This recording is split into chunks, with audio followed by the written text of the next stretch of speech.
আমি আজকে শেষ করছি আপনাদের আমরা বাস্তবতা নিয়ে বলি। এখন জামাতের সাথে 11 দল আমরা আছি, এখানে বীর বিক্রম আছে, মুক্তিযোদ্ধারা এখানে আছে, এখানে আমাদের বিপ্লবের যারা করেছেন সেই দলটা আমাদের সাথে আছে এবং সাম্প্রতিক যে সার্ভেগুলো হয়েছে সেটাও বলে যে এবারে মানুষের পরিবর্তন চাচ্ছে এবং সেই পরিবর্তনটা কিন্তু 11 দলীয় নির্বাচন ঐক্যের পক্ষে সেখানে হবে। সুতরাং ওনারা দ্বিগুণ সিট পাবেন। আমি জানি না ওনারা কোথায় থেকে এই জরিপটা করেছেন। বাংলাদেশে যারাই বা সার্ভে করেছেন কোনো সার্ভেতে এরকম দ্বিগুণ পাওয়ার সম্ভাবনা কারো যদি থাকতো তাহলে ওনারা এই কাজটা কেন করলেন?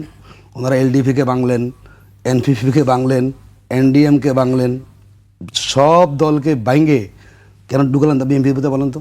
ওই যে বয়, যদি এত ওনারা কনফিডেন্স থাকতো দানেশ জিতে যাবে তাহলে ওনারা সব, যেখানে জিয়াউর রহমান ছিলেন বহুদলীয় গণতন্ত্রের উপকার, এবার তারা কি করেছেন? সব দলকে বিলুপ্ত করে কি করেছেন? দানেশের প্রতি নিয়ে আসছেন। এটা কেন করেছেন বলুন তো? ওই যে যদি হেরে যান, যার জন্যই 5টা মতো দল এবার কি হয়েছে, এই বিএনপি বিলুপ্ত হয়ে গেছে। এটা দল নাই, নেতা এসে যোগ দিয়েছেন বিএনপিতে, দানশেষ প্রতীক নিয়েছেন।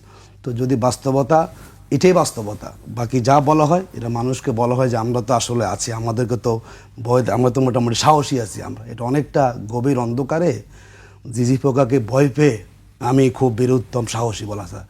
বাস্তবতা ওনারাও বুঝেন ভোটের মাঠের সিচুয়েশন কিন্তু ভালো না, যার জন্যই ওনারা ভয়ভীতি দেখাচ্ছেন।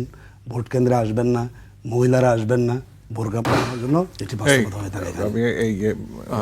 আমি শেষ আমাকে শেষ করতে হচ্ছে। আজকে কথা বলার জন্য আমি কেন আসুন ভয়ভীতি দেখাচ্ছি যেন ভোট কেন্দ্রে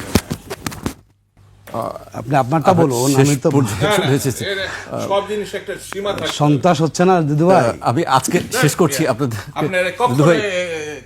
দুদু ভাই আপনি শেষ করছি। দর্শক আজকে এখানে শেষ করছি, আবার দেখা হবে।